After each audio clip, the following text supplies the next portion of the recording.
ஜீவநீரோடை ஊழியங்கள் வழங்கும் இதயத்திற்கு இன்று ஒரு சிந்தனை.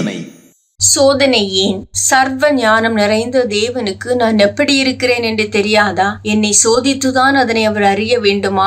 நான் பலவீனனா பலவானா என்பது உள்ளந்திரியங்களை சோதித்தறிகிற தேவனுக்கு தெரியாதா? என்னை ஒரு சோதனையின் பாதையில் நடத்திதான் அதனை கண்டறிய வேண்டுமா? நான் அவருக்கு கீழ்ப்படிவேனா அல்லது கீழ்ப்படியாமல் போவேனா என்பதற்கு எனக்கு சில பரீட்சைகளை அனுமதித்துதான் தேவனால் கண்டறிய முடியுமா? சோதனைகள் விஷயத்தில் அநேகருக்கு இது போன்ற கேள்விகள் எழுவதுண்டு. ஆனால் சோதனைகள் பரீட்சைகள் என்பது நம்முடைய உண்மை நிலையை தேவன் கண்டறிவதற்காக அல்ல, நம்முடைய உண்மை நிலையை நாம் சரியாக கண்டறிந்து கொள்வதற்காகவே சோதனைகள். அதன் வழியாக தேவன் வாய்ப்பு ஏற்படுத்துகின்றார். நாம் நமக்குள் எப்படி இருக்கிறோம் என்பது தேவனுக்கு நன்றாகவே தெரியும். ஆனால் நமக்குத்தான் நம்முடைய உண்மை நிலை தெரிவதில்லை. நாம் விசுவாசத்தில் பலவீனமாய் இருப்பதையும், கீழ்ப்படிவில் குறைவாய் இருப்பதையும், பரிசுத்தத்தில் பலமற்றவர்களாய் இருப்பதையும், உண்மை விஷயத்தில் உறுதியற்றவர்களாய் இருப்பதையும் உணர்ந்து கொள்வதில்லை. தேவனுடைய பார்வையில் நாம் குறைவுபட்டவர்களாகவும் பலவீனர்களாகவும் இருக்கும்போது நம்முடைய பார்வையில் நாம் பலசாலிகளாகவும் நிறைவுடையவர்களாகவும் தோன்றுவதுண்டு.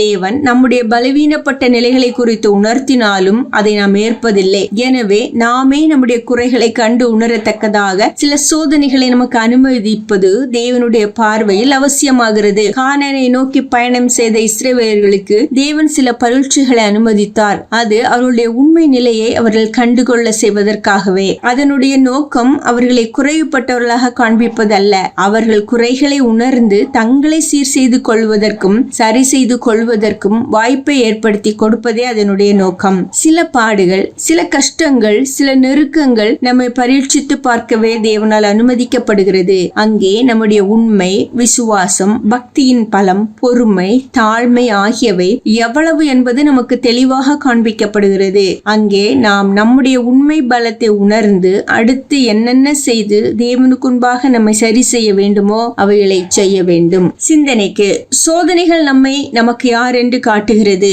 கண்டு கொண்டால் அதுவே ஆசீர்வாதத்திற்கு வழிவகுக்கிறது. சோதனைகள் நம்மை நமக்கு யார் என்று காட்டுகிறது. கண்டு கொண்டால் அதுவே ஆசீர்வாதத்திற்கு வழிவகுக்கிறது.